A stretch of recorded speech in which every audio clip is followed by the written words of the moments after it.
예, 이 변화에 대해서 조금 전에 이제 집사님 말씀하셨는데, 어떤 사람은 점진적으로 변하고, 어떤 사람은 갑자기 이제 변하는 사람이 있고, 그렇게 이야기하는데, 그걸 이제 두 가지, 두 가지를 다 합쳐서 뭐라고 부르냐면, 그걸 이제 체인지라고 불러요. 체인지, 변화. 예. 근데 거기서 말하는 이제 변화는, 어떻게 보면 두 가지인데, 하나는 악한 사람이 선한 사람이 되는 거. 이제 초점이 많이 맞춰져 있죠. 우리가 변화 그러면은, 이제 악한 사람이 선한 사람으로 바뀌는 것. 그걸 이제 변화라고 하고, 그것이, 천천히 바뀌느냐, 이제 급작스럽게 바뀌느냐에 따라서, 그걸 이제 성화라고 하는 이름을 갖다 붙이죠. 근데 성경에서 말하는 성화는 악한 사람이 선한 사람 되는 것은 아니에요. 그거하고 차이가 나고, 성경에서 말하는 성화는 육의 사람이 이제 영의 사람이 되는 것을 성화라고 부릅니다. 아멘. 그래서 개념이 좀 다르고, 그 다음에 중요한 거는 우리가 천천히 바뀌는 거나 갑자기 바뀌는 거나 악이 선으로 바뀌거나, 또 한 가지는 뭐냐면은 능력 없는 사람이 능력을 받는 걸 의미해요. 우리가 예를 들면 박효진 장로라든지 뭐 어떤 사람을 생각하면은, 능력이 없던 사람들이 갑자기 성령을 받아서 능력 있고 사역 자체가 능력 있는 사역이 일어나거나, 많은 사람들을 변화시키는 그런 것들을 우리는 생각을 하죠. 그 변화 그러면은 악이 선으로 바뀌거나 무능력이 능력으로 바뀌는 것을 우리는 이제 체인지, 변화, 성화 뭐 이렇게 이제 생각을 합니다. 근데 이제 그거는 두 가지 다 사실은 선악과의 개념이에요. 둘 다. 이거하고 다른 게 뭐냐면은, 로렌스 형제라는 사람이 있어요. 하나님의 임재 연습이라는 책 읽어보셨어요? 아는 분들은 많이 읽어보신 책 하나가 하나님의 임재 연습이라는 책이 있거든요. 유명한데, 그 사람은 사역을 안 해요. 그러니까 뭐 능력을 받아서 큰 사역을 하고 싶다. 그래서 박효진 장로처럼 막 죄수들을 막 변화시키고 예수 믿게 하고 그런 능력이 나타나고 이런 식의 사역이 아니고, 초점이 뭐냐면은 그냥 하나님 자신을 누림이거든요. 그 형제는 뭐 하냐면은, 수도원에서 그 사람이 부엌에서 일하던가 그렇게 얘기를 해요. 그러니까 말씀 전하는 게 아니고 수도원에서 노동하는 거예요. 그러니까 사역이 우리 인생의 목적이 아니다는 거죠. 자, 그 사역은 뭘 말하면 일이거든요. 일. 우리 인생의 목적은 어떤 일을 성취하거나 일이 되어지는 게 목적이 아니거든요. 왜냐면은 일은 내가 만약에 능력 있게 일을 했다 할지라도 목사가 되면 은퇴를 해야 돼요. 지금 목사님이 되고 싶다고 하시는데 목사 되면은 몇 세에 은퇴인지 아세요? 70세. 70세 은퇴예요. 근데 보통 어제 65세 때 은퇴거든요. 근데 감리교는 조금, 미국 가니까 감리교가 조금 다른데, 거기는 은퇴해도 뭐 교회에서 초빙하면은 목회를 할 수가 있어요. 그렇게 하는 데가 있고 하는데, 뭐 예를 들어 가지고 말씀을 가르치는 분들은 나이 은퇴해도 계속 하죠. 바쁘시죠. 교회에서 막 초빙하고 이런 식으로 하는 경우가 많고, 오늘 이제 요나서 4장을 보면은 요나는 선지자잖아요. 그러면 요즘으로 치면 목사란 말이죠. 그러면은 선지자면은 우리가 정말 우리가 생각하면은 능력 있게 복음을 전해서 막 많은 사람들 죽게 돌아오고 나라가 막 변화되고 이런 것들을 우리 꿈꿀 거 아니에요. 그렇죠? 제가 만약에 미국 가서 복음을 전했는데 미국 사람들이 유역이 회개하고 죽게 돌아왔다. 만약에 그런 간증을 하면은 어떻겠습니까? 제가 뉴욕에 가서 하루 동안 복음을 전했는데 뉴욕 사람들이 뉴욕 시장부터 시작해서 모든 사람들이 네? 머리에 죄를 뒤집어 쓰고 회개하는데 뉴욕에 있는 개들까지 다 회개했다. 자, 그런 간증을 제가 하면은 어떤 일이 벌어지겠어요? 사람들 몰려가요. 한국 교회가 난리 나죠. 그리고 야, 나도 전 목사처럼 저런 사역을 하고 싶다. 저런 능력 있는 사역을 하고 싶다. 이렇게 될 거 아닙니까? 자, 그런데 우리가 요나서를 읽어보면은 요나는 사역을 하고 싶어 합니까? 안 하고 싶어 합니까? 안 하고 싶어 해요. 그러니까 우리가 성경을 읽을 때도 우리는 이제 우리 관점으로 읽는단 말이에요. 내 안에 어떤 그 욕망이 있고 욕구가 있어서 성경 읽을 때 내가 그걸 수용한단 말이죠. 자, 요나는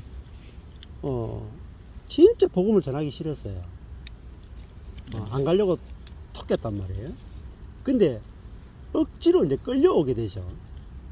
하기 싫어서 끌려가지고 와서 이제 억지로 하루 길을 가서 복음을 전했는데 니네 사람들 다 회개하고 막 죽게 돌아오고 막 이런 일이 일어나는 거라. 근데 요나는 하나도 안 기뻐요. 그래서 이제 사장이 오면은 요나가 지난주에 마지막 그 사장 초입까지 했잖아요. 요나가 그 성 앞에 앉아가지고 저놈은 니느웨 성 언제 심판받아가 멸망하는지 내가 지켜보겠다 하고 이제 앉아가 이렇게 쳐다보고 있단 말이에요. 그러면서 있으니까 하나님이 너무 더우니까 요나를 위해서 이제 박넝쿨을 준비하신단 말이죠. 그래서 박넝쿨이 너무나 또 속성으로 자라가지고 요나가 그 뜨거운 햇볕을 가려주니까 요나가 이제 살 것 같아요. 그런데 이제 하나님이 일부러 또 박넝쿨에다가 벌레를 보내가 하루 만에 박넝쿨이 싹 말라 죽네. 그러니까 이제 햇볕이 쫙 내리쬐니까 요나가 내가 차라리 죽었으면 좋겠다. 그렇게 이제 이야기하니까 이제 하나님이 요나한테 네가 그 하루에 자라서 하루에 죽는 그 박넝쿨을 그렇게 아까워하고 그 박넝쿨 때문에 그렇게 슬퍼하는데 저 니느웨 안에는 좌우를 분별치 못하는 그 12만 명의 사람들이 있고 거기다가 짐승들도 헤아릴 수 없이 많다. 그렇게 이제 말씀하시면서 내가 어찌 그들을 아까워하지 않겠느냐 하고 질문을 딱 하고 이제 딱 끝난단 말이에요. 요나스가. 그러니까 요나스는 사실은 그 문제는 니느웨 백성들이 문제는 아니죠. 진짜 이 요나스를 기록한 목적이 요나한테 가서 니느웨 사람들을 회개시켜라. 이게 사역이 목적이 아니라는 거예요. 그렇잖아요? 예. 그 사역이 목적이면 요나는 뭐 엄청나게 성공한 사람이고 그게 만족했어야 되고 자랑했어야 될 거잖아요. 근데 그 사역의 목적이 아니라 하나님 그 니느웨에 요나를 보낸 목적은 이 요나한테 또 이스라엘 백성들한테 또 니느웨 백성들한테 그 하나님이 어떤 분인지를 알려주기 위해서 보낸 거란 말이죠. 네. 하나님이 어떤 분인가 사람들이 아는 것 같지만 모른단 말이에요. 그래서 하나님이 자비롭고 은혜롭고 노하기를 더디하고 인자와 성실이 많은 하나님이다. 그게 여호와라고 하는 이름이란 말이에요. 근데 요나는 하나님이 얼마나 인자롭고 자비롭고 노하기를 더디하고 인자와 성실이 많은 하나님인지 누구보다도 잘 알아요. 그렇죠? 그래가지고 너무너무 잘 알기 때문에 그 하나님이 싫어. 그 하나님이 좋아야 되는데 그 하나님이 싫어가지고 도망을 가는 거예요. 그래서 억지로 이제 물고기 뱃속에 들어갔다가 붙잡혀 와가지고 어쩔 수 없이 이제 니느웨에 가서 복음을 전해. 예, 그러니까 하나님이 아니나 다를까 니느웨 사람들을 다 용서를 해줘버려. 심판을 안 해요. 그러니까 요나가 하는 말이 내 이럴 줄 알았다고. 내가 진작에 이럴 줄 알고 내가 토낀 거라고. 그러면서 힘들어하죠. 자, 여기서 이제 우리가 볼 수 있는 게 뭐냐면은 요나는 누구보다도 하나님이 은혜로운 분인지 알았어요. 그런데 자기 속에서 그게 싫어요. 너무너무 싫은 거라. 그 하나님이 인자와 진실이 많은 하나님이라는 게 받아들이기도 싫고 너무너무 싫은 거예요. 나오네요. 네. 4장 1절 딱 나오네. 네. 연하 씨. 또 왜 싫어하겠습니까? 싫어하고 썼네. 네. 왜 싫어하냐면은 인자와 진실이 많은 하나님이면 저 니느웨 사람들을 심판 안 할 거잖아요. 그죠? 그 자기는 저 니느웨 사람들이 심판받기를 너무 원하는 거라. 근데 왜 그 하나님이 싫으냐면은 자기는 하나님께 심판받을 정도의 사람이 아니라는 생각이 들어있어요. 네. 왜냐면 자기는 이스라엘 사람이잖아요. 또 선지자잖아요. 자기는 그래도 뭐 말씀을 안 전하고 톡했지만 그래도 하나님 보시기에 저 니느웨 저 인간들보다는 자기가 어때요? 깨끗하고 선하고 하나님을 잘 믿는 사람이라는 생각이 그 속에 있는 거죠.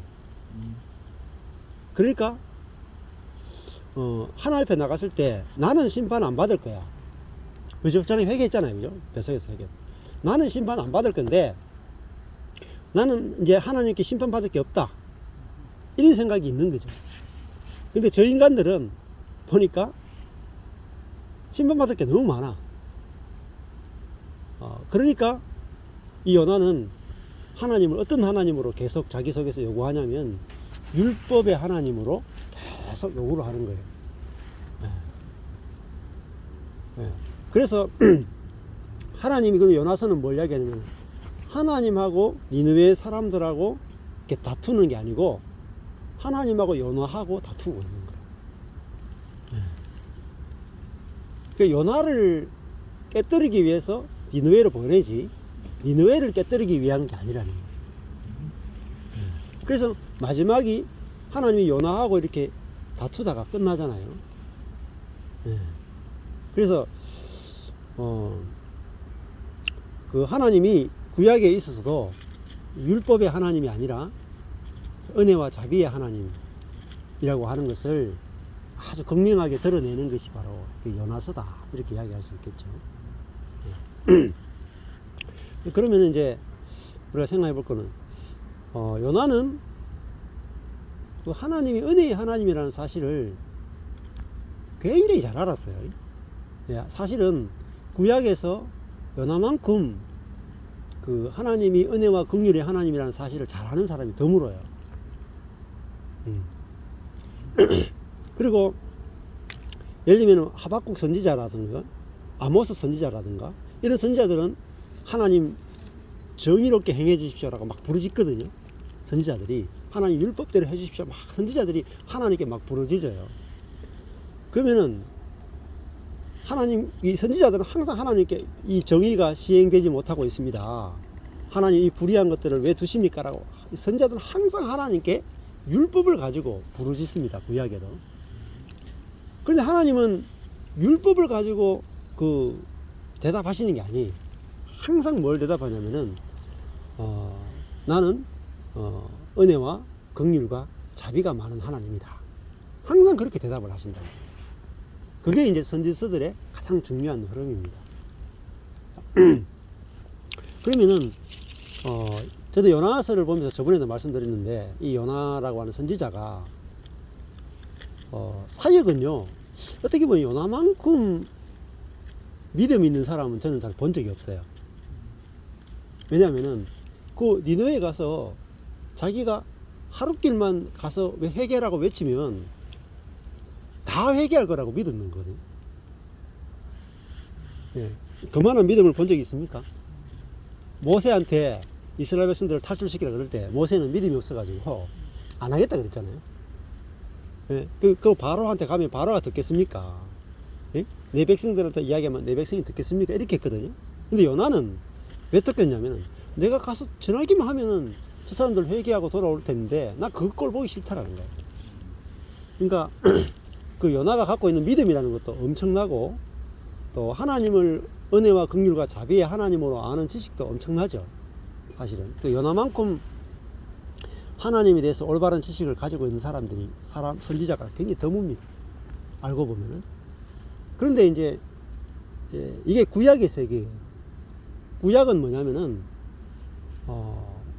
하나님과 요나가 연합이 안 된 세계가 바로 구약 세계라고 할 수 있어요. 하나님 어디 계시냐면은 요나 밖에 계세요. 구약 시대는 하나님이 요나 밖에 있고 요나는 하나님 밖에 있어요. 그러니까 하나님과 요나가 연합이 되지 않은 상태가 바로 구약 시대라고 볼 수 있어요. 그러니까 요나가 하나님이 인자하고 자비롭고 노하기를 더디하고 인자와 성실이 많은 하나님이라는 것을 아무리 머리로 알아도 경험하고 알아도 자기 몸뚱아리는 뭘로 작동이 되냐면은 율법으로 작동이 됩니다. 그러니까 하나님을 아는 지식하고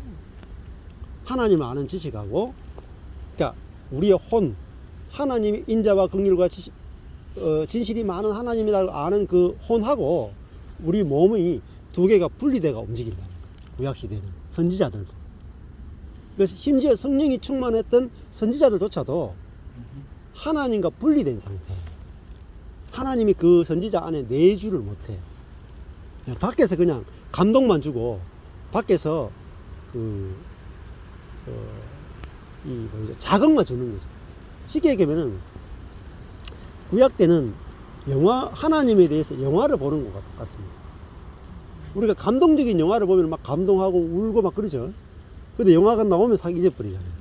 그처럼 하나님이 막 홍해를 가르잖아요. 홍해를 막 갈라요. 이스라엘 백성들이 홍해를 가르시는 하나님을 경험해도 홍해에서 딱 나오고 나면은 자기 몸에 홍해를 건너게 하시는 하나님이라고 하는 그 체험만 있지 그 하나님의 성분은 하나도 없습니다. 예.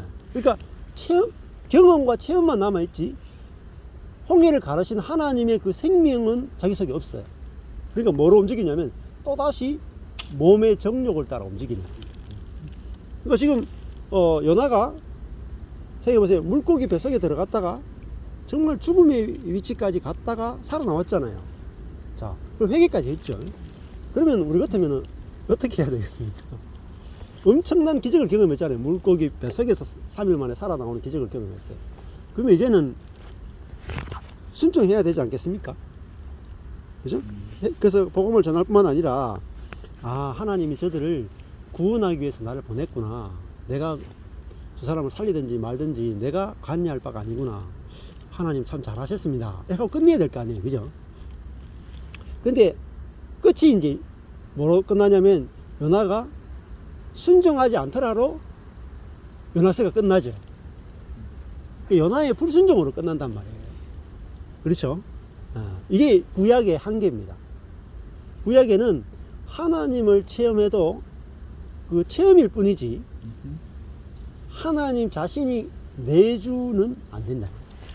그러니까 그 체험이 끝나고 나면 다시 원점이에요. 자, 아까 전에 처음에 이제 이야기 하신 게 변화라 그러잖아요. 사람이 악한 사람에서 선한 사람으로 이렇게 체인지, 변화되는 걸 성화라 그러는데, 근데 악한 사람이 선한 사람으로 변화되거나 능력 없는 사람이 능력 있는 사람으로 변화됐다고 칩시다. 근데 뭐가 변화가 안 되냐면은 그 속에 자기 중심성은 그대로 남아있어요. 그러니까 우리가 그 사람이 악한 사람이 선한 사람을 바뀌고 능력 없는 사람이 능력 있는 사람을 바뀌어도 그 속에 자기를 높이는 자기 중심적인 그 죄의 뿌리는 그대로 남아있다. 근데 이거는 구약 시대에는 해결이 안 돼요. 그래서 요나가 물고기 뱃속에 들어갔다가 나왔는데도 뭐의 지배를 받느냐면 몸의 지배를 받는 거예요. 그러니까 그 성 앞에 딱 앉아가지고 버티잖아요. 저놈들 망하는지 안 망하는지 내가 지켜보겠습니다. 하나님이 도대체 어떻게 하는지 내가 딱 지켜보겠다. 지금 연하하고 하나님하고 딱 1대1로 싸우는 거예요. 그럼 다른 말 하면은, 자, 누가 옳습니까? 하나님이 옳습니까? 연하가 옳습니까? 하나님은 옳은데 연하는 지가 옳다고. 그렇죠. 그게 구약이에요. 그러니까 우리 속에서 계속해서 내 인생도 뭐가 끝이 안 나냐면은 하나님이 내 인생을 하나님의 뜻대로 이끌어 가시는데 나는 그게 싫다라는 거예요. 그렇죠? 하나님이 니네 사람 만들었잖아요. 야, 내가 니네 사람 만들어서 이 사람을 죽이건 살리건 그건 내가 할 일이야. 그건 내 뜻대로 하는 거야. 근데 연하는 그렇게 하면 안 되죠. 쟤들은 악하니까 심판해야 되죠. 그러면서 뭐냐면 자기가 하나님보다 더 옳고 자기가 하나님보다 더 똑똑하다는 거예요. 근데 그것이 안 바뀌었단 말이에요. 연하가 하나님을 아는 지식도 바뀌고 회개도 하고 하나님을 전하는데 사역도 너무너무 잘해요. 딱 해보니까 니네가 다 바뀌죠. 니네가 전부 다 회개하고 돌아와도 뭐가 안 바뀌냐면 연하 속에 내가 하나님보다도 더 옳다, 내가 하나님보다도 더 지혜롭다 라고 하는 것은 누구만큼도 안 바뀌었다는 거예요. 그러니까 구약은 실패예요. 그 니느웨 성 다 바뀌어봐도 소용없어요. 니느웨 성이 전체가 다 회개해봤자 요나는 물고기 뱃속에 들어갔다 와도 여전히 뭐죠? 요나예요. 요나. 그러니까 물고기 바다 속에 들어갔다가 죽기 전에 요나나 바다 속에 들어 3일 있다가 나온 요나나 똑같은 요나입니다. 그러니까 성화된 게 하나도 없어요. 우리가 생각하면 불순종할 때 요나가 순종하는 요나로 바뀌었기 때문에 성화됐다고 생각하겠죠. 근데 성경은 요나가 성화된 것이 하나도 없다라는 것으로 결론을 내린단 말이에요.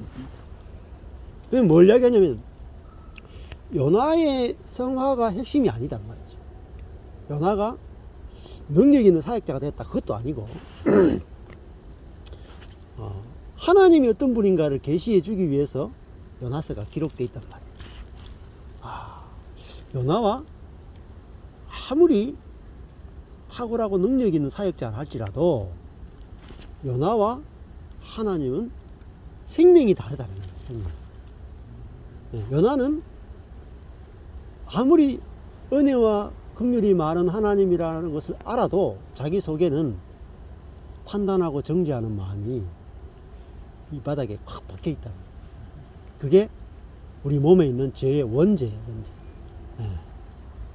근데 하나님은 영이시고 하나님은 생명이시기 때문에 하나님 속에는 그 이타적인 생명이 하나님 자신이단 말이에요.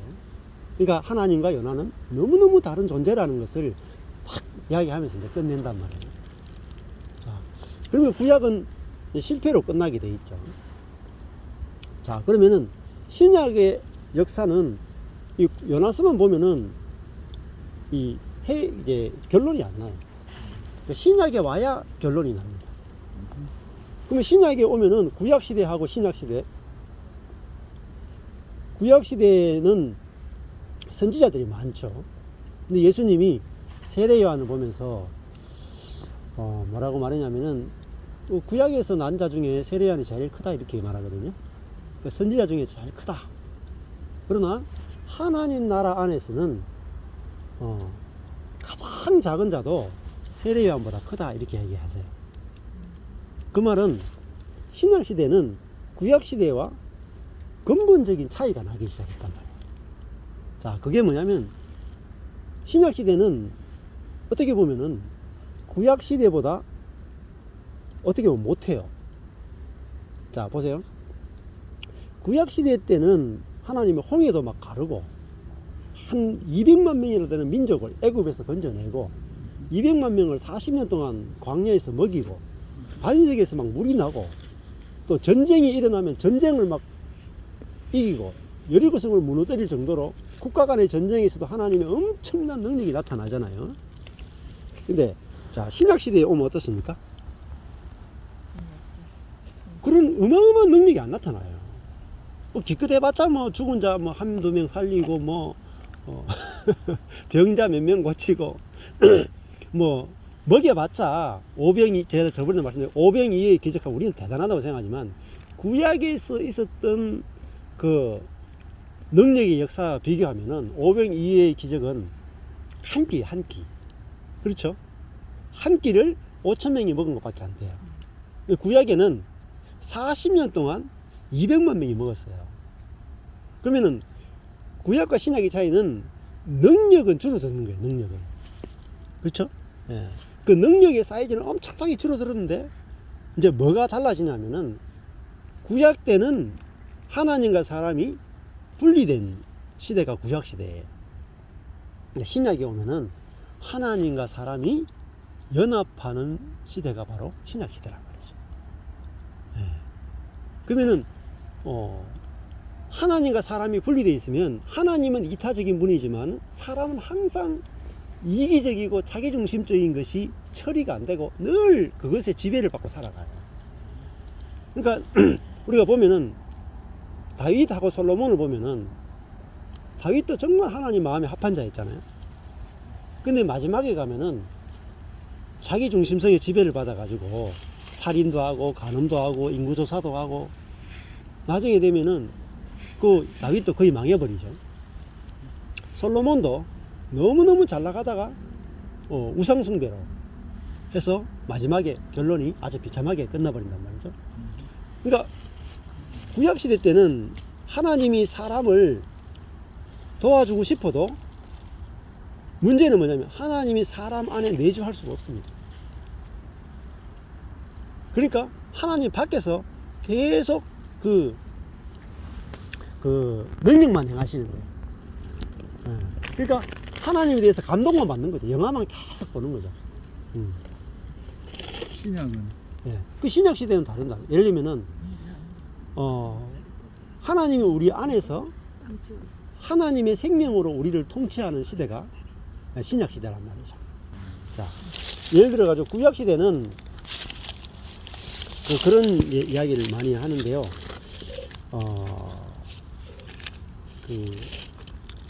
러시아나 소련하고 북한 관계하고 미국과 한국과의 관계하고 비슷한데요. 예, 처음에 이제 공산주의였던 러시아에서는 북한을 도울 때 원조를 할 때 먹을 거 마실 거를 원조한 게 아니고 공장을 지을 수 있도록 인프라를 줬단 말이죠. 그러니까 북한에서는 그걸 배워가지고 자기들이 공장을 만들어가지고 스스로 뭔가를 공산품을 만들어내고 무기를 만들어낼 수 있도록 그렇게 6.25 전쟁 전에 이렇게 발전을 했었어요. 근데 남한 쪽에는 사실은 6.25 이후에도 마찬가지겠죠. 미국이 한국을 돕는다 그럴 때 계속해서 그 의식주만 도와주는 거예요.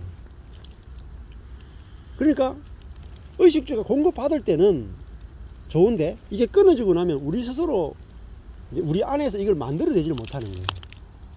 그러니까 그게 이제 어떻게 보면 구약과 신약의 차이거든요.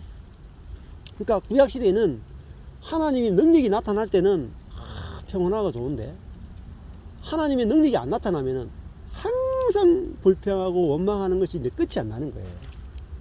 그래서 이스라엘 백성들 보면은요, 신기하다 할 정도로 원점으로 돌아가요. 기적이 일어나고 나면 원점으로 돌아가고, 기적이 일어나면 원점으로 돌아가고. 그게 이제 구약시대의 역사라는 거예요. 그러니까 우리 인생도 그렇다는 거예요. 신약시대에 오면은 구약시대와 제일 큰 차이가 뭐냐면은 구약시대 때 없던 사건이 뭐가 있냐면은 예수님이 십자가에 죽는 사건하고 그 다음에 오순절날 성령이 오는 사건이에요. 구약시대 때 생각해 보세요. 구약시대 때 모든 백성이 성령을 받는 사건이 있습니까? 없죠. 예? 예. 구약시대 때 없는 유일한 사건이 모든 백성이 성령을 받는 사건이 없어요. 구약시대. 그러니까 신약과 구약을 가르는 가장 중요한 포인트는 성령을 받는 사건이에요. 그러면 구약시대 때는 성령으로 산 시대가 아니단 말이에요. 신약적 성령으로 산 시대가 아니라 구약은 하나님과 사람이 분리돼 가지고 사람이 육으로 산 시대가 바로 구약시대예요. 하나님은 밖에서만 일하시는 시대란 말이에요. 그러니까 하나님이 떠나가 버리면 쉽게 이 데이트만 하는 시대예요. 데이트만 하니까 어떻습니까? 남자 여자가 만나가 계속 데이트만 하면은 어떨까요? 나오는 게 아무것도 없어. 근데 신약에 오면은 하나님과 사람이 결혼하는 시대란 말이에요. 그게 성령을 받는다 하는 것이 하나님이 우리 안에 들어와서 내주하는 시대가 신약의 시대란 말이에요. 그 내주하면 뭐가 달라지냐면은 하나님이 우리 안에 내주하면은 뭐가 나오냐면 하나님의 생명이 나오는 거라고요. 이타적인 하나님의 생명이 나오는 거 비로소. 그래서 구약과 신약의 차이를 명확하게 이해를 해야 복음이 이제 깨달아집니다. 근데 이거 구약과 신약의 명쾌한 차이를 깨닫는 게 이게 보통 어려워요. 네, 목사님들하고도 10년을 이야기해도 못 알아듣는 분들이 너무 많아요. 왜냐면 이게 정확하게 깨달아지고 체험이 돼야 되거든요. 그렇게 구약 때는 그래서 구약 때는 하나님이 함께 하심이죠. 임마누엘 함께 하심이죠. 구름 기둥과 불 기둥이 함께 하잖아요. 그러면 구름 기둥과 불 기둥 어디 있느냐면은 백성들 옆에 있죠. 네. 자, 이 구름 기둥과 불 기둥이 없으면 어때요? 떠나가 버리면은 그냥 햇볕에 타 죽고 밤에 얼어 죽는 거죠. 그러니까 하나님이 언제나 떠나갈 수 있는 시대가 구약시대입니다. 왔다 갔다 할 수 있는 시대가 구약시대예요. 신약은 매주 하는 시대입니다. 그래서 구약에는 성전이 어디 있었습니까? 이스라엘 진 안에 있었죠. 그러니까 성전하고 하나님의 백성은 같이 있어도 분리된 시대예요. 그 하나님을 만나려면 어디 가야 돼요? 진 중앙에 있는 성전에 가서 거기서 제물을 드리고 거기서 하나님 만났죠. 그 말은 무슨 말이냐면 하나님은 이스라엘 백성들 안에 있는 게 아니라 이스라엘 백성들 밖에 있단 말이에요. 하나님과 이스라엘 백성은 항상 분리되어 있어요. 그게 구약시대고, 그러니까 성막이라는 것이 구체적으로 존재하는 겁니다. 성막. 그러니까 그러면 하나님이 집이 어디 있냐? 하나님의 집이 어디 있느냐? 성전이 어디 있느냐? 건물이에요, 건물. 성막이고 성전입니다. 그러니까 솔로몬 시대도 성전이에요. 하나님 어디 가냐? 성전에 거하시는 거예요. 왜 성전에 거하느냐면은 사람 속에 거할 수 없기 때문입니다. 그러니까 구약시대 때는 하나님을 아무리 잘 믿는다 그래도 결국은 죄에 넘어지고 자기 중심성에 넘어지고 실패하는 게 구약의 역사예요. 자, 근데 신약에 오면은 가장 작은 자도 세례요한보다 크다라는 것은 뭐냐면은 신약시대는 구약시대 때는 능력이 있는 사람도 중요하죠. 그죠? 근데 신약시대 오면은 누구나 다 성령을 받는답니다. 네, 누구나 다. 우리의 어떤 경건이나 능력이나 전혀 상관없어요. 그러니까 뭐로 사느냐면 하나님이 우리 자신이 성전이 돼 가지고 하나님이 우리 안에 들어와서 나를 성전 삼아 사는 시대에 들어와 있단 말이에요. 그러면은 이제는 나는 내가 아니고 내 안에 계시는 하나님이 나의 정체성이 되고 주인이 돼. 하나님이 주인이 돼서 내 몸을 통치하기 원하신다. 하나님이 그러면 내 안에 왜 내주하셔야 되느냐? 이게 중요하겠죠. 하나님이 왜 우리 안에 거해야 되냐면은 온 우주 만물은 하나님이 다스릴 수 있어요. 근데 하나님이 다스릴 수 없는 게 뭐냐면 사람입니다. 그렇죠? 하나님이 사람은 안 다스려져요.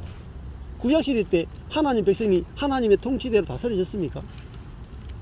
안 다스려져요. 하나님이 사람을 다스리려면은 하나님과 사람이 연합되지 않고는 하나님이 사람을 통치할 수가 없어요. 자, 자동차로 치면은 지금 오늘 자동차 타고 왔는데 내가 밖에 있고 자동차가 있으면 밖에서 자동차를 못 할 거잖아요. 운전을 못 할 거잖아요. 근데 자동차를 운전하는 비결은 내가 자동차 안에 들어갈 수밖에 없어요. 운전자가. 자, 운전자가 자동차 안에 들어가면 어떻을까요? 어떤 운전자가 들어가느냐에 따라서 운전이 달라지는 거잖아요. 그러니까 신약 시대는 내가 나를 통치하고 내가 나를 운전하는 시대가 아니라 하나님이 우리 속에 와서 나를 드라이브, 운전해 주시고 나를 운행하시고 내 몸을 다스려 준다. 그러니까 사실은 온 우주 만물 가운데 하나님의 통치를 받지 않는 유일한 게 뭐냐? 우리의 몸입니다. 왜냐하면 우리 몸은 사단이 거하는 처소거든요. 그러니까 온 우주 가운데 제일 하나님의 통치를 안 받는 게 누구냐? 딱 하나가 있는데 사단입니다. 사단의 집이 어디냐? 우리 몸이에요. 그러니까 우리 몸은 사단이 거하는 집이기 때문에 사단과 완전히 연합되어 있어요. 그러니까 우리 몸은 하나님의 통치를 안 받습니다. 그래서 사람이 하나님의 통치를 안 받는 거예요. 싫어하는 거예요. 그래서 요나가 딱 앉아가지고 버티잖아요. 하나님 저렇게 하는 거 싫습니다. 딱 버티잖아요. 그러면 그 요나를 굴복시키려면은 하나님이 요나 밖에서 아무리 능력을 행해도 요나는 절대 눈 하나 꼼짝하지 않습니다. 그대로 딱 앉아가지고 하나님 어떻게 하는지 봅시다. 이렇게 되는 거예요. 그러면 그 요나를 굴복시키려면은 하나님이 요나 안에 들어가야 돼요. 요나의 영 안에 들어가서 요나의 생각과 감정과 의지를 다스리고 요나의 몸을 통치해야 됩니다. 자, 그런데 하나님이 그 요나 안에 들어갈 수 있느냐? 못 들어가요. 왜냐하면은 요나가 이미 우리 인간이 이미 사단의 지배를 받고 있거든요. 예, 그래서 하나님이 우리 속에 들어오려면은 과정이 있어야 된다. 과정을 거쳐야 된단 말이죠. 예. 그러니까 거룩한 곳에 하나님 거하신단 말이죠. 우리가 생각해 보면은 하나님이 성전이라고 하는 거룩한 곳에 거하시는데 우리가 거룩해져야 우리가 우리 안에 하나님이 거하실 거 아니겠습니까? 자, 그런데 이 거룩의 문제를 우리가 해결할 수는 없거든요. 그렇잖아요. 우리가 뭐 노력해서 거룩해질 수 있느냐? 없다는 거예요. 근데 우리가 그리스도 안에서 우리가 이미 거룩한 자가 됐단 말이에요. 그리스도의 죽으심과 부활하심과 성천하심으로 말미암아 모든 사람이 그리스도와 함께 죽고 그리스도와 함께 부활하고 그리스도 안에서 하나님이 거하실 수 있는 처소가 되도록 하나님이 일하셨단 말이에요. 자, 그러니까 하나님이 우리를 깨끗하게 청소하셨단 말이에요. 그래서 안 그래서 방을 이렇게 집이 있는데 집 보고 치워라 하고 내가 들어갈 수 있겠습니까? 사람이 청소하고 들어가야 되잖아요. 그것처럼 하나님이 구약시대 때는 들어갈 수 있는 사람이 아무도 없었는데 신약시대에 오면은 이제 첫 번째 하나님이 거할 수 있는 집이 누구냐면 예수님이었단 말이에요. 예수. 그래서 예수님이라고 하는 집 안에 아버지가 거하시면서 아버지의 일을 다 행할 수 있었던 분이 누구냐면 예수님이란 말이에요. 네. 그러니까 그 예수님을 통해서 그 예수님이 인류의 대표자가 되어서 이제 그 하나님이 예수님한테 어떻게 행하시는지를 보는 사람마다 살아나는 거예요. 야, 내가 하는 것은 안 되고 하나님이 예수님 안에 들어가 사시니까 그 예수님 안에서 뭐가 나타났냐면 하나님의 생명이 나타나고 하나님의 거룩이 나타나고 하나님의 성품이 나타나는구나. 야, 하나님이 그 안에 내주하는 것만이 유일한 인생의 답이구나. 이걸 예수님을 보면서 우리가 보라는 거죠. 그래서 십자가에 달린 예수님을 우리가 딱 볼 때 뭘 보느냐면은 이 성전이신 예수님을 보는 거죠. 완전히 벌거벗겨지고 완전히 비워져서 하나님이 거하실 수 있는 성전이 된 모습의 그 모습이 뭐냐면은 십자가에 달리신 예수님이다. 네. 그래서 그 복음이라고 하는 것은 야 이제는 내가 변화되어야 되는 게 없은 거예요. 변화 안 돼도 됩니다. 네. 내가 왜 나를 통해서 왜 사역이 안 일어나느냐? 내가 어떻게 보면 지금의 내 꼬라지 내 모습을 가지고는 내가 뭐 할 수 있겠나 이런 생각하는 거예요. 왜냐면 자꾸 내가 나를 변화시켜야 된다고 생각하니까. 예, 그게 아니라 내가 이제 내가 사는 것이 아니라 내 안에 하나님이 들어오셔가지고 살고 있구나. 하나님이 이 산다는 이것이 내가 경험되고 또 누려지고 또 그 내가 누려진 하나님을 전하는 시대가 이 신약 시대라는 말이죠. 그래서 우리가 요나 시대보다 훨씬 더 좋은 시대에 우리가 태어나서 살고 있다. 이렇게 이야기할 수 있겠죠. 그래서 이제 신약 시대에 오면은 요나는 하나님과 다투다가 끝났잖아요. 근데 예수님의 제자들 이제 보면은 십자가까지 갈 때는 예수님과 계속 싸웁니다. 그렇죠? 십자가 앞에 갈 때까지 예수님하고 계속 싸우다가 성령을 받고 난 다음에는 그 다음에는 그들이 성령의 지배를 받고 하나님께서 끌고 가는 대로 끌려가는 삶을 살게 되고 그들을 통해서 성령의 열매 또 하나님의 생명이 드러나는 그런 삶을 이제 사는 걸 볼 수가 있습니다. 오늘도 이제 아침에 우리 목사님들하고 같이 그 모임들을 같이 했는데요. 한 목사님이 이제 그런 고백을 하시는 거예요. 그 목사님도 일생을 성령의 능력을 체험하고 성령의 능력 사역을 하시는 목사님이시거든요. 그런데 그 능력 사역을 하고니까 능력이 나타날 때는 주변에 사람들이 다 있다가 이제 능력이 사라지니까 사람들이 없는 거예요. 성도들이 없어요. 저도 딱 그걸 경험했거든요. 제가 저희 교회에서 막 능력 사역이 일어나고 막 귀신을 쫓아내고 병이 낫고 이럴 때는 성도들이 막 몰려오는 거예요. 그러니까 막 두 배 이상 팍 성장하더라고요. 한 60명 모이다가 막 능력이 나타나니까 120명, 130명 막 청년들이 막 몰려오는 거예요. 근데요, 능력이 딱 사라지고 나니까 교회가요 왕창 다 흔들리는 거예요. 그러니까 사람들이 그 능력 보고 쫓는 거지 그 능력이 없으면은 사람들이 안 쫓아요. 그걸 보면서 제가 야 진짜 능력 사역이 아니구나 라는 것들을 알게 됐습니다. 근데 저처럼 능력 사역 하다가 능력이 갑자기 팍 없어져야 되는데 능력의 찌꺼기가 남으시는 분들이 계시거든요. 그분들은 계속 능력 사역 하시는 거예요. 그러면 어떻게 되냐면 능력이 조금 나타나니까 그래도 사람들 붙어 있단 말이에요. 그 능력 보고 길게 가니까 더 고통스러운 거예요. 그래서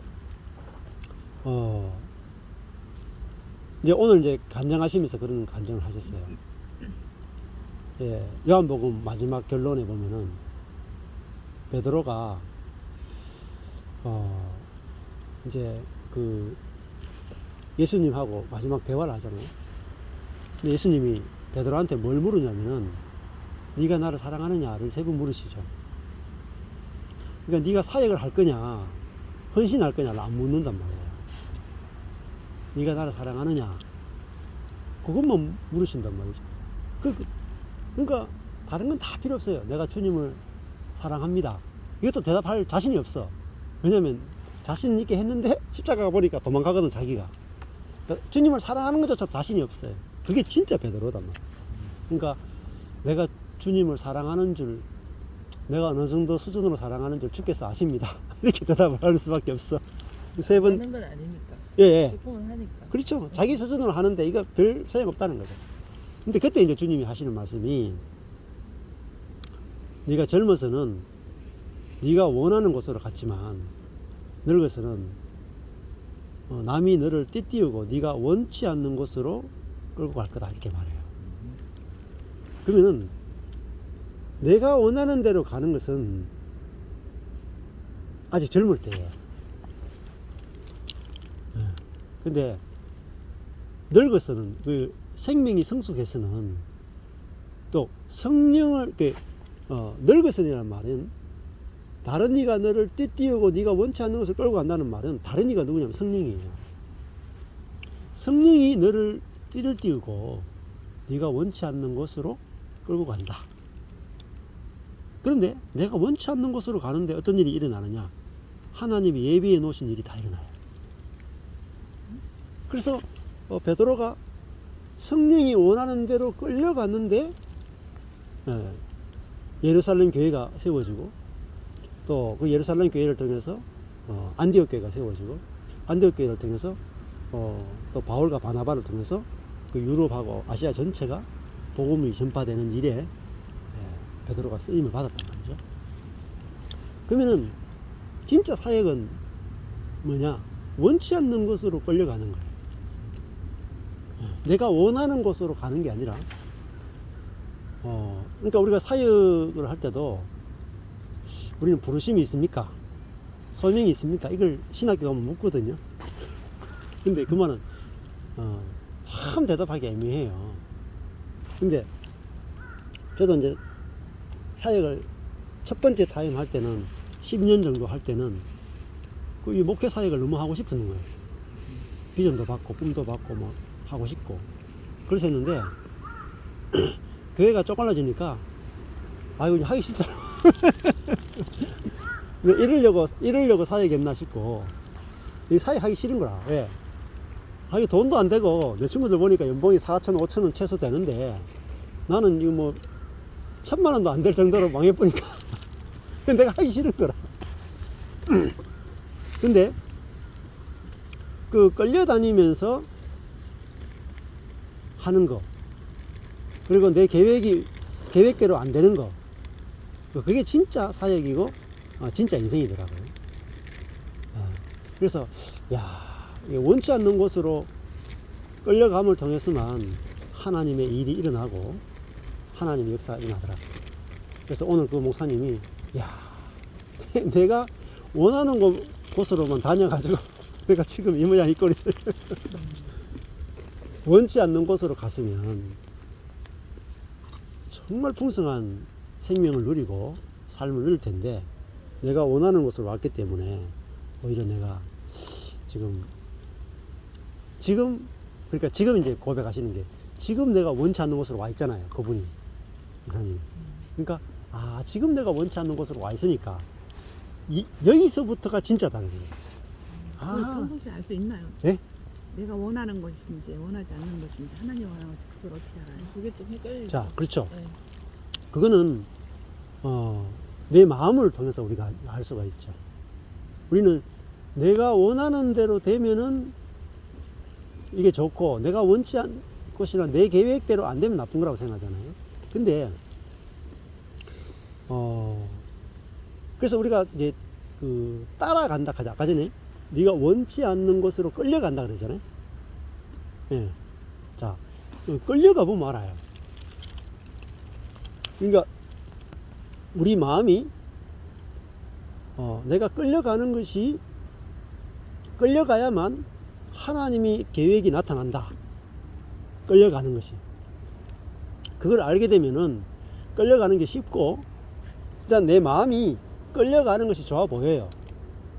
그거 자체가 일단 첫 번째 하나님 뜻입니다. 두 번째, 그 끌려가는 게 좋은 게 하나님의 뜻이고 그 마음 자체가 하나님의 뜻이고 인도예요. 두 번째는 내가 그것이 좋아서 끌려가는데 가보니까 내가 전혀 계획할 수 없고 내가 전혀 준비할 수 없는 어떤 일들이 일어난다는 거죠. 그게 뭐냐면 요나가 자기가 원치 않는 곳으로 끌려왔잖아요. 그게 니느웨죠. 그렇잖아요. 자기가 계획하지도 않고 원하지도 않는 곳에 와서 원하지도 않는 말을 했는데 니느웨가 회개하는 하나님의 일이 일어나는 거예요. 자, 그러면은 거기는 요나가 하나님과 협력한 것이 아니라 요나는 자기가 원치 않는 곳으로 왔는데 거기서 하나님이 진짜 행하고자 하는 일이 거기서 나타나는 거예요. 자기가 원해서 간 곳에는 하나님이 안 나타나고 자기가 원치 않는 곳으로 끌려간 그곳에 하나님의 일이 나타났다는 거죠. 왜 그러냐? 우리 몸은 자기중심적이라 그랬잖아요. 그래서 내가 원하는 것을 계속 하고 싶어 해. 그리고 내 뜻대로 되기를 계속 원해. 그런데 우리 안에 있는 성령은 우리 몸이 원하는 것이 아니라 당신이 계획한 곳, 당신이 원하는 곳으로 우리를 끌고 간단 말이에요. 그래서 가보니까 내가 전혀 예배해 놓지 않았는데 내가 예배한 것보다 훨씬 더 좋은 것이 있더라고요. 그래서 저도 정말 이건 제가 생각한 목회가 아니거든요. 정말 오늘도 제가 계획한 게 아니고 이렇게 앉아가 복음을 전하는 것도 제가 계획한 게 아니에요. 그러면 보세요. 우리가 내 자기중심성이 있으면 이렇게 야외에 앉아가지고 서너 명 앉아가 복음을 전하는 것을 사실 누가 좋아하겠습니까? 예배당에 앉아가지고 막 수백 명 앉아가지고 수천 명 앉아가 복음을 전하는 걸 원하지. 이렇게 세 명, 예를 들면 3명 앉아가지고 어떻게 보면은 육적으로 보면 시간 낭비죠, 우리가. 그렇잖아요. 예. 근데 내가 마음의 갈망은 하나님의 복음이니까 내가 더 많은 사람한테 전하는 게 좋고 수천 명한테 전하는 게 좋다. 이런 생각이 우리 속에 있단 말이에요. 근데 하나님은 나를 어디로 끌고 가냐? 2명한테 끌고 가고 1명한테 끌고 가고 되지도 않을 곳에 끌고 가고 이런 거예요. 근데 거기 와보니까 하나님이 수천 명한테 복음을 전하는 것보다 오늘 3분한테 복음을 전하는 것이 이게 하나님이 예비한 것이라. 그래서 인생은 내가 계획한 것이 아니라 내가 계획하지 않은 곳에 항상 하나님의 더 놀라운 역사가 있다. 이걸 알면은 우리가 고민이 사라지는 거죠.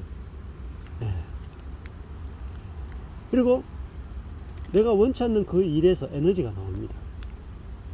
근데 내 혼으로 몸으로 살게 되면 내가 원하는 일을 할 때만 에너지가 생기고 내가 원치 않는 일을 하면 에너지가 없어요.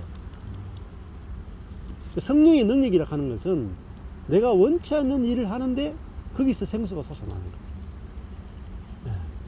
그래서 바울도 2차 복음 전도 여행을 갈 때 원래는 1차가 갈라디아 지역이었고 2차가 아시아 지역을 가려고 했거든요. 바로 옆에. 근데 성령이 아시아의 복음을 전하지 못하게 하고 건너가서 마게도니아 지역, 유럽 지역에 먼저 복음을 전하도록 해서 바울이 성령에 끌려가거든요. 근데 끌려갔다 거기서 또 마게도니아 건너갔다가 또 엄청나게 핍박을 받거든요. 핍박 받다가 도망 다니고 막 이래가지고 그러니까 도망 다니면서 복음을 전하는 거예요. 그러니까 바울이 계획 세운 대로 복음을 전한 적이 없어요. 막 도망 다니면서 자기 계획과 전혀 상관없이 가고 자기가 만나려고 했던 사람 만나는 게 아니라 계획도 없는 사람 만나는 거예요. 저도 이 3분 만나려고 계획한 거 없어요. 제 계획 속에는 저희 교회 성도들만 있었어요. 우리 교회 성도들을 훈련하고 양육하고 제자 훈련하는 거. 근데 제가 저희 교회 성도들 지금 양육하는 사람이 있습니까? 그 사람들은 주일만 들어도 잘 알던데 나한테 보고 그거 신기하더라. 그렇죠. 그거 없잖아요. 유튜브 듣겠지 뭐. 주중에 저는 매 밖에 사람들만 해요. 이게 사람이 없어 그죠. 그러니까 이게 끌려다니는 거예요. 제가 원치 않는 곳으로 끌려가는 거예요. 근데 제가 원치 않는 곳으로 끌려가는 것 속에 뭐가 있냐면 하나님의 역사가 있어요. 진짜로. 그게 성령이 이끄신다는 뜻입니다. 근데 내가 왜 인생이 힘드냐면 내가 원하는 것이 있고 내가 원하는 곳으로 가고 싶은데 하나님 자꾸 내가 원치 않는 곳을 끌고 가는 거라. 그러면 이 길로 가면 아무것도 안 일어날 것 같아. 그래서 자꾸 내가 원하는 걸 기도하고 간구하고 이 길로 가고 싶은 거라. 근데 이 길 계속 가면요 아무것도 없어요. 진짜 아무것도 없습니다. 세월만 갑니다. 세월만. 그러니까 보세요. 내가 그렇다 또. 보세요. 베드로가 시원. 보세요. 베드로는 어디를 가기 원했습니까? 우편에 앉고 싶어. 그렇죠. 예수님 우편 우편에. 좌우편에 앉고 싶었죠. 자기가 가기를 원한 건 우편 좌우편에 능력 있게 사역하고 막 복음 전하면 막 사람도 돌아오고 막 이스라엘을 회복시켜 이거 하고 싶은 거야. 못 떨어지게. 내가 똑같아 지금 생각이 그런 근데 거야. 예수님 어디 가시냐면은 십자가 못 박히러 가네. 그 너무 가기 싫은 거라 이 길은. 뭐 저따구 길로 나를 인도하나. 진짜 가기 싫은 걸 다 톡해 부른 거예요. 그러니까 자기들이 원하는 길로 좀 이끌어 달라는 거예요. 예수님이. 당신 능력 있지 않느냐. 그 능력 가지고 그 지혜 가지고 내가 원하는 길 쫙 비춰주면 얼마나 좋겠냐. 그럼 지금 벌게 그렇죠. 걸어가지고 막 예. 베풀고. 근데 예수님은 본인도 능력이 없어가지고 십자가 가네. 본인도 지금 어디 갈지 몰라가 본인이 끌려가는 거야. 자기도 보세요. 세상 죄를 지고 가는 어린 양이다 그랬죠. 세례 요한이 딱 보고 어린 양은 어디 가냐면은 뭐 하나님 아버지가 끌고 가는 데로 끌려가는 거라 예수님이. 근데 제자들이 예수님을 왜 몰랐냐면은 예수님이 끌려가는 분을 사실 몰랐다. 예수님 스스로 다 하는 줄 알았단 말이에요. 끌려가는 분이었네. 그러니까 자기들은 스스로 하는 사람이니까 예수님을 보는데 예수님을 이해할 수 없는 거라. 저렇게 능력 있고 저렇게 지혜 있는 분이 왜 저렇게 끌려가냔 말이에요. 저 병정들한테, 왜 대제사장한테, 저 나약한 저 인간들한테 왜 십자가 끌려가 죽느냐 말이에요. 근데 십자가는 뭐냐면 예수님이 세상 지혜를 지고 하나님 아버지 앞에 끌려가서 죽임당하는 어린 양이라는 걸 딱 보여주는 거예요. 근데 그 십자가에 끌려갔는데 그걸 통해서 전 인류를 구원해. 한 번에 구원한 거예요. 한 방에. 그러니까 십자가가 하나님의 능력이고 지혜라 그러잖아요. 자, 그러니까 우리는 어떤 예수를 모르느냐면 끌려간 예수를 모르는 거예요. 그러니까 우리도 계속 내 인생을 내가 원하는 대로 막 가고 싶은 미치는 거예요. 저도 그랬어요. 근데 그렇게 11년 동안 열심히 세미나 다니고 전국을 돌아다니고 했는데 막다른 골목에 탁 왔는데 답이 없는 거예요. 그러니까 절벽 앞에 딱 서니까, 이제 홍해 앞에 딱 서니까 그 다음부터는 뭐가 되냐면 이제는 내 인생 끝났으니까 하나님 원하는 대로 끌고 가 있어. 이렇게 되더라고요. 그러면 지금 망해도 되고 안 망해도 되고 뭐 죽여도 되고 살려도 되고 병들어도 되고 막 가난해도 되고 뭐 우리 자식들도 죽어도 되고 뭐. 그러니까 하나님 그게 욥이잖아요. 욥. 당신이 나게 하신 분도 당신이고 데려가신 당신이고 당신이 주인이니까 내 인생의 주인이니까 당신 마음대로 하실 권리가 있다. 그게 이제 하나님과의 관계가 이제 바뀐 거죠. 오늘 요나를 보면은 요나는 자기가 원하는 게 있단 말이에요. 하나님 사역을 해도 이렇게 돼야 됩니다. 쟤들은 다 쓸어버려야 되고 이스라엘은 다 회복시켜야 됩니다. 이게 딱 자기 중심이 딱 있는 거예요. 하나님 그렇게 안 하시거든요. 그래서 예수님이 끌려가신 분이구나 이걸 딱 아는데 참 마음이 편안하더라고요. 왜냐면은 우리 지금 다 끌려가고 있잖아요. 예? 김 여사님도 원하는 인생이 있었는데 본인의 계획과 다르게 지금 인생이 끌려왔잖아요.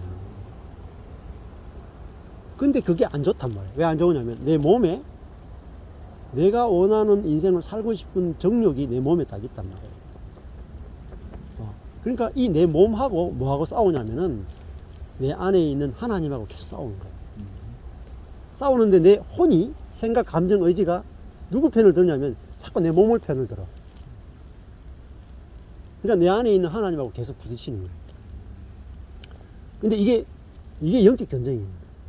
내 몸 안에서 내 몸과 혼과 영 안에서 이루어지는 것이 영적 전쟁이거든요. 그래서 저는 뭐 바보 덩신이 된 거죠. 그 교회가 10년 전에 망할 때 바보 덩신이 된 거예요. 왜냐면은 제가 원하는 목표를 하나도 못 하는 거예요. 근데 지금은 이제 제 주변에 있는 목사님들 가운데나 또 여러분들이 이렇게 저를 볼 때, 야, 목사님 그래도 막 어떤 목사님은 저보고 세계적인 목회를 한다 이렇게 하시거든요. 근데 이건 제가 원하는 목회 아니에요. 제 계획이 없는 목회고. 그렇잖아요. 근데, 제 계획에도 없고, 제가 원하지도 않고, 그런데 이렇게 끌려와 보니까, 이게 훨씬 더 좋고, 하나님이 제가 생각지도 못한 그런 이제 은혜와 말씀과 복음을 주시더라고요. 네, 그래서, 내 인생도 끌려가는 것이 인생이다. 끌려가면은 하나님의 예비해 놓으신 것들이 막 나타나요. 그것들이 보이기 시작하고. 그렇잖아요. 지금도 이제 우리가 여기 이제 자연의 속에 나왔잖아요. 어떤 데는 저기 파랗파랗한 게 있고, 여기는 또 다 죽어 있어요. 여기서 막, 이게 막 파릇파릇한 이 나물들이나 이런 것들을 끄집어내려고 하면 힘들어요. 근데 가만히 기다리면, 한 보름만 지나면 온갖 것들이 다 나와, 온갖 것들이. 네. 그것처럼 내가 움직이면요, 사실은 하나님이 일하시는 게 안 보이더라고요. 그래서 제가 낚싯대 들고 몇 년을 어쩔 수 없이 아무것도 못 해가지고 가만히 있었거든요. 진짜 아무것도 못 하니까.